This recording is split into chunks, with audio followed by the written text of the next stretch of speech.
গাজায় যুদ্ধবিরতি ভেঙে ইসরায়েলের হামলা, নারী শিশু সহ 11 জনকে হত্যা। এদিকে আফগানিস্তানকে করা হুঁশিয়ারি পাকিস্তানের। এছাড়া সরকার বিরোধী বিক্ষোভে উত্তাল পেরু, বহু হতাহত। এছাড়া ভেনেজুয়েলার প্রেসিডেন্টের সমালোচনায় অশ্লীল শব্দ ব্যবহার করলেন ট্রাম্প। অন্যদিকে হামাস গাজার নিরাপত্তা চায়, অস্ত্র সমর্পণের প্রশ্নে দ্বিধা। এবং সর্বশেষ জানিয়ে দেব, গাজায় স্থায়ী শান্তির জন্য কাজ করছে তুরস্ক, বলল এরদোগান। শিরোনাম শুনছিলেন, এবার বিস্তারিত। গাজায় যুদ্ধবিরতি ভেঙে ইসরায়েলের হামলা, নারী শিশু সহ 11 জনকে হত্যা। গাজায় চলমান যুদ্ধবিরতির 8 দিন পর হামলা চালিয়ে নারী শিশু সহ 11 ফিলিস্তিনিকে হত্যা করেছে ইসরায়েলি বাহিনী। নিহতদের মধ্যে রয়েছে 7 শিশু ও 3 নারী। তারা সবাই একই পরিবারের। ঘটনার সময় তারা একটি গাড়িতে ছিলেন। শুক্রবার 17 অক্টোবর সন্ধ্যায় গাজার জাইতুন পাড়ায় এই হামলার ঘটনা ঘটে। স্থানীয় সিভিল ডিফেন্সের বরাতে জানা গেছে, ইসরায়েলি বাহিনীর ট্যাঙ্ক থেকে ছোড়া একটি গোলা আবু শাবান পরিবারকে বহনকারী বেসামরিক গাড়িতে আঘাত হানে। সংস্থাটির মুখপাত্র মাহমুদ বাসাল জানান, পরিবারটি তাদের বিধ্বস্ত ঘরবাড়ি দেখতে যাচ্ছিল। তখনই ইসরায়েলি বাহিনী তাদের লক্ষ্য করে গোলা ছোড়ে। তাদের সতর্ক করা যেত, ভিন্নভাবে পরিস্থিতি সামাল দেওয়া সম্ভব ছিল। এই ঘটনায় আবারও প্রমাণিত হলো, ইসরায়েল সেনারা এখনো রক্তের তৃষ্ণায় পিপাসিত। নিরীহ বেসামরিকদের উপর হত্যাযজ্ঞ চালানো তাদের অভ্যাসে পরিণত হয়েছে। হামাস এই ঘটনাকে নৃশংস গণহত্যা আখ্যা দিয়ে তীব্র নিন্দা জানিয়েছে। সংস্থাটি জানায়, আবু শাবান পরিবারকে অকারণ ও অন্যায়ভাবে টার্গেট করা হয়েছে। হামাস যুক্তরাষ্ট্রের প্রেসিডেন্ট ডোনাল্ড ট্রাম্প এবং অন্যান্য আন্তর্জাতিক মধ্যস্থতাকারীদের প্রতি আহ্বান জানিয়েছে, তারা যেন ইসরায়েলকে যুদ্ধবিরতি চুক্তি মেনে চলার জন্য চাপ প্রয়োগ করে। আল জাজিরার প্রতিবেদনে বলা হয়েছে, হামলার সময় ইসরায়েলি সেনারা গুলি চালায় সেই সব বেসামরিক নাগরিকদের উপর যারা তথাকথিত হলুদ রেখা অতিক্রম করেছিল। এই সীমারেখা অনুযায়ী ইসরায়েলি বাহিনীকে যুদ্ধবিরতির অংশ হিসেবে পিছু হটার কথা ছিল। গাজা সিটি থেকে আল জাজিরার সাংবাদিক হিন্দ খুদারি জানিয়েছেন, অনেক ফিলিস্তিনি এখনো ইন্টারনেট সংযোগবিহীন অবস্থায় রয়েছে। ফলে তারা বুঝতে পারছে না ইসরায়েলি বাহিনী কোথায় অবস্থান করছে। এই পরিস্থিতি ফিলিস্তিনিদের জন্য প্রাণঘাতী ঝুঁকি তৈরি করছে। বর্তমানে গাজার প্রায় 53% এলাকার নিয়ন্ত্রণে রয়েছে ইসরায়েলি সেনারা। এদিকে ইসরায়েলের প্রতিরক্ষা মন্ত্রী ইসরায়েল কাটজ জানিয়েছে, গাজার হলুদ রেখাগুলো শীঘ্রই চিহ্নিত করা হবে। যুদ্ধবিরতির শর্ত অনুযায়ী বন্দি বিনিময় কার্যক্রম চললেও ইসরায়েলি বাহিনী এর মধ্যে অন্তত 28 জন ফিলিস্তিনিকে হত্যা করেছে এবং খাদ্য ও চিকিৎসা সহ মানবিক সহায়তা প্রবেশ কঠোরভাবে সীমিত করে রেখেছে। এর আগে গত সপ্তাহে ইসরায়েলি সেনারা গাজা সিটির সুজাইয়া এলাকায় 5 ফিলিস্তিনিকে হত্যা করেছিল। হামাস জানিয়েছে, তারা এখনো যুদ্ধবিরতির শর্ত মেনে চলছে, যার মধ্যে গাজার ধ্বংসস্তূপের নিচে থাকা ইসরায়েলি বন্দীদের মরদেহ ফেরত দেওয়ার বিষয়ও রয়েছে।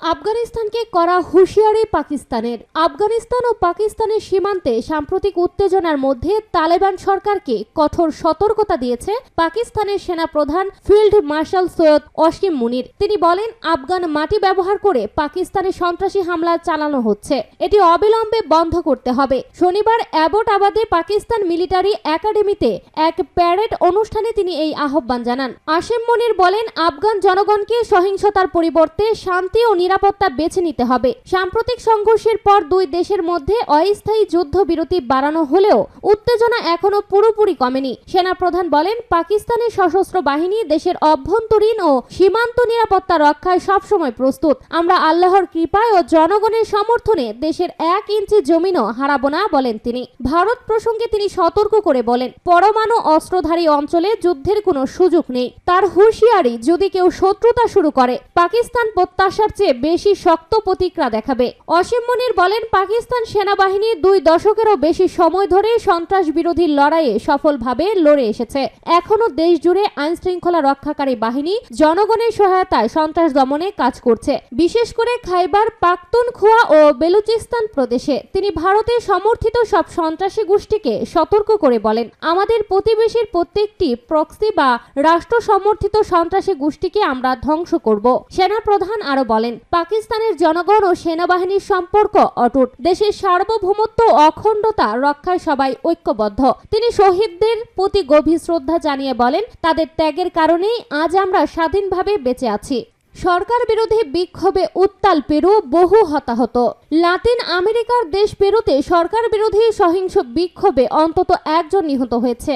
এছাড়া এতে আহত হয়েছে শতাধিক। সহিংস বিক্ষোভের জেরে পেরুর সরকার শুক্রবার দেশটির রাজধানী লিমার পুলিশ প্রধানকে বরখাস্ত করেছে। খবর বার্তা সংস্থা এএফপির। জেনারেশন জেড বা জেনজি যুব সংঘ কর্তৃক আয়োজিত বুধবারের বিক্ষোভের তদন্তের ফলাফলের অপেক্ষায় থাকা জেনারেল এনরিক ফেলিপ মনোরয়কে বরখাস্ত করা হয়েছে। সহিংস ওই বিক্ষোভে পুলিশের গুলিতে এক বিক্ষোভকারী নিহত হয়। মনোরয় 2024 সালের জানুয়ারি থেকে লিমার পুলিশ প্রধান হিসেবে দায়িত্বে ছিলেন। দেশটির স্বরাষ্ট্র মন্ত্রণালয়ের দায়িত্বে নিয়োজিত জাতীয় পুলিশ কমান্ডার অস্কার এরিওয়ালা মনোরয়কে বরখাস্ত করার ঘোষণা দেন এবং জেনারেল ম্যানুয়েল ভিদাতেরকে মনোরয়কে স্থলাভিষিক্ত করা হয়। দুর্নীতি ও চুক্তিভিত্তিক হত্যা ও চাঁদাবাজির ঢেউ সামলাতে ব্যর্থতার কারণে লিমা কয়েক সপ্তাহ ধরে বিক্ষোভে উত্তাল। সহিংস অপরাধ মোকাবেলায় ব্যর্থতার জন্য দেশটির অত্যন্ত অজনপ্রিয় প্রাক্তন প্রেসিডেন্ট দিনা বালুয়াতেরকে গত সপ্তাহে কংগ্রেস কর্তৃক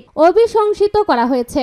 আগামী এপ্রিলে অনুষ্ঠেয় নির্বাচনে নতুন প্রেসিডেন্ট নির্বাচিত না হওয়া পর্যন্ত সংসদের স্পিকার জোসে জেরি অন্তর্বর্তীকালীন দায়িত্ব পালন করবেন। ভেনেজুয়েলার প্রেসিডেন্টের সমালোচনায় অশ্লীল শব্দ ব্যবহার করলেন ট্রাম্প। ভেনেজুয়েলার প্রেসিডেন্ট নিকোলাস মাদুরোকে লক্ষ্য করে যুক্তরাষ্ট্রের প্রেসিডেন্ট ডোনাল্ড ট্রাম্প অশ্লীল ভাষায় কঠোর সমালোচনা করেছেন। ট্রাম্প জানায় ওয়াশিংটনের সঙ্গে উত্তেজনা কমাতে বড় ধরনের ছাড় দেওয়ার প্রস্তাব দিয়েছেন মাদুরো। শুক্রবার হোয়াইট হাউসে এক সাংবাদিকদের প্রশ্নের জবাবে ট্রাম্প জানিয়েছেন তিনি সবকিছু প্রস্তাব করেছেন। জানেন কেন? কারণ যুক্তরাষ্ট্রের সঙ্গে গড়মিল করতে চান না তিনি। ডোনাল্ড ট্রাম্প এই বক্তব্য দিতে গিয়ে অশ্লীল ইংরেজি শব্দ ব্যবহার করেন। এর আগে গত বুধবার ডোনাল্ড ট্রাম্প জানিয়েছে তিনি মার্কিন কেন্দ্রীয় গোয়েন্দা সংস্থা সিআইকে ভেনেজুয়েলায় গোপন অভিযান চালানোর অনুমোদন দিয়েছেন। প্রভাবশালী সংবাদ মাধ্যম দ্য নিউ ইয়র্ক টাইমস প্রথমেই নির্দেশ দেওয়া নিয়ে খবর প্রকাশ করেছে। মার্কিন কর্মকর্তাদের বরাত দিয়ে এতে বলা হয়েছে ট্রাম্প প্রশাসনের মূল লক্ষ্য হল ভেনেজুয়েলার প্রেসিডেন্ট নিকোলা মাদুরোকে ক্ষমতাচ্যুত করা। ট্রাম্প আরো বলেন তার প্রশাসন ভেনেজুয়েলায় স্থল হামলার পরিকল্পনার কথা ভাবছে। সম্প্রতি ক্যারিবীয় সাগরে ভেনেজুয়েলার জাহাজে একাধিক মার্কিন হামলা এবং এই অঞ্চলে সেনা মোতায়েন করার পর উত্তেজনা দ্রুত বেড়েছে দুই দেশের মধ্যে। এদিকে ওয়াশিংটন মাদুরোর বিরুদ্ধে মাদক চক্র পরিচালনার অভিযোগ এনেছে এবং সেই কারণে অঞ্চলটিতে মার্কিন সামরিক উপস্থিতি জোরদার করেছে। এর মধ্যে রয়েছে স্টিলথ যুদ্ধবিমান এবং 7টি মার্কিন নৌবাহিনীর জাহাজ। এটি যুক্তরাষ্ট্রের তথাকথিত মাদক বিরোধী অভিযানের অংশ। এছাড়াও ক্যারিবিয়ান সাগরে বেশ কয়েকটি সন্দেহভাজন মাদক পাচারকারী নৌযানে হামলা চালায় যুক্তরাষ্ট্র। এতে নিহত হয় 20 জনের বেশি। সাংবাদিকদের প্রশ্নে মার্কিন পররাষ্ট্রমন্ত্রী মার্কো রুবিও জানান হামলায় কেউ বেঁচে আছে কিনা তা এখনই নিশ্চিত নয়। বিস্তারিত তথ্য পরে জানানো হবে। তবে এখন পর্যন্ত যুক্তরাষ্ট্র প্রমাণ দেয়নি যে যাদের উপর হামলা হয়েছে তারা সত্যি মাদক পাচারকারী ছিল। বিশেষজ্ঞরা বলছে প্রমাণ ছাড়া এই ধরনের তাৎক্ষণিক হত্যাকাণ্ড আন্তর্জাতিক আইনে অবৈধ। এমনকি তারা যদি প্রকৃতপক্ষে অপরাধীও হয় তবে ট্রাম্প বারবার অভিযোগ করেছেন মাদুরোর প্রশাসন ভেনেজুয়েলার মাদক চক্রগুলোর পেছনে রয়েছে, যদিও মার্কিন গোয়েন্দা সংস্থা নিজেও বলেছে এর কোনো প্রমাণ নেই। হামাস গাজার নিরাপত্তা চায়, অস্ত্র সমর্পণের প্রশ্নে দ্বিধা। ফিলিস্তিনের গাজা উপত্যকা নিয়ন্ত্রণকারী গোষ্ঠী হামাসের কাছে অস্ত্র সমর্পণের বিষয়টি এখনও অমীমাংসিত। যুক্তরাষ্ট্রের প্রেসিডেন্ট ডোনাল্ড ট্রাম্পের প্রস্তাবিত 20 পয়েন্টের যুদ্ধবিরতি পরিকল্পনার মধ্যে অন্যতম গুরুত্বপূর্ণ পয়েন্ট হল হামাসের অস্ত্র সমর্পণ। তবে হামাস এখনও এই পদক্ষেপ নিশ্চিত করতে পারেনি এবং অস্ত্র সমর্পণ নিয়ে তারা দ্বিধাবোধ করছে। গত বুধবার ব্রিটিশ গণমাধ্যম রয়টার্সকে এক্সক্লুসিভ সাক্ষাৎকারে হামাসের শীর্ষ কর্মকর্তা মোহাম্মদ নাজাল বলেছেন আমি সরাসরি হ্যাঁ বা না বলতে পারবো না। এটি নির্ভর করছে অস্ত্র সমর্পণের প্রকল্পের ধরন ও কোথায় কিভাবে সমর্পণ করা হবে। তিনি আরো বলেন হামাস গাজার নিরাপত্তা রক্ষায় অংশ নিতে চায় এবং যুদ্ধবিরতির দ্বিতীয় পর্যায়ে অস্ত্র সমর্পণ নিয়ে আলোচনা শুরু হতে পারে। নাজাল বলেন যুদ্ধবিরতির প্রথম ধাপে গাজার সংঘাত কমেছে এবং ত্রাণ সরবরাহ স্বাভাবিক হচ্ছে, তবে অপরাধের ঘটনা যেমন চুরি, ডাকাতি এবং ত্রাণ লুটপাট বেড়েছে। অস্ত্রধারী গ্যাং তৈরি হচ্ছে। যুদ্ধবিরতি প্রস্তাবে অন্তর্বর্তী সরকার গঠনের কথা বলা হয়েছে এবং হামাস সেই সরকারের অংশ হিসেবে নিরাপত্তা রক্ষায় অংশ নিতে চায়। তিনি উল্লেখ করেন, শুধুমাত্র হামাস নয়, গাজায় আরও সশস্ত্র গোষ্ঠী রয়েছে, তাদেরও অস্ত্র সমর্পণ করতে হবে। গাজার যুদ্ধবিরতি কার্যকর হয়েছে 10 অক্টোবর থেকে, যা ট্রাম্প 29 সেপ্টেম্বর প্রস্তাব করেছিলেন। যদিও যুদ্ধবিরতি কার্যকর হলেও হামাস আগেও একাধিকবার অস্ত্র সমর্পণের আহ্বান প্রত্যাখ্যান করেছে। মোহাম্মদ নাজাল জানিয়েছে, অস্ত্র সমর্পণের বিষয়ে দ্বিতীয় পর্যায়ে আলোচনা হতে পারে যখন বর্তমান পরিস্থিতি আরও স্থিতিশীল হবে।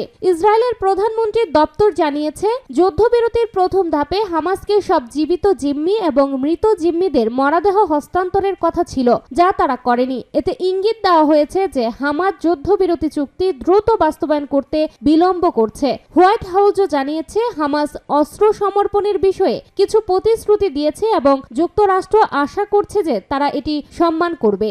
গাজায় স্থায়ী শান্তির জন্য কাজ করছে তুরস্ক, বলল এরদোগান। তুরস্কের প্রেসিডেন্ট রিসেপ তাইয়েপ এরদোগান বলেছেন, গাজা এখন জরুরি ভিত্তিতে পুনর্গঠন ও পুনরুদ্ধার প্রয়োজন। সেই সঙ্গে হামাস ও ইসরায়েলের চুক্তি যেন স্থায়ী শক্তির ভিত্তি স্থাপন করে, সেজন্য তুরস্ক সক্রিয়ভাবে কাজ করছে বলেও জানান তিনি। খবর সংবাদ সংস্থা মেহেরের। শুক্রবার 17 অক্টোবর ইস্তাম্বুলে আয়োজিত 5ম তুরস্ক আফ্রিকা ব্যবসা ও অর্থনৈতিক ফোরামে বক্তৃতা দেওয়ার সময় এসব কথা বলেন এরদোগান।